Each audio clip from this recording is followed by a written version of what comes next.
get to see a little chopping going on. This is I had planted some cover crop in here and decided to put a little fertilizer on it, and now we're chopping it, and got my cousin chopping it.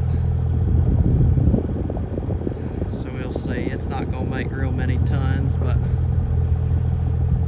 it'll at least be some cow feed.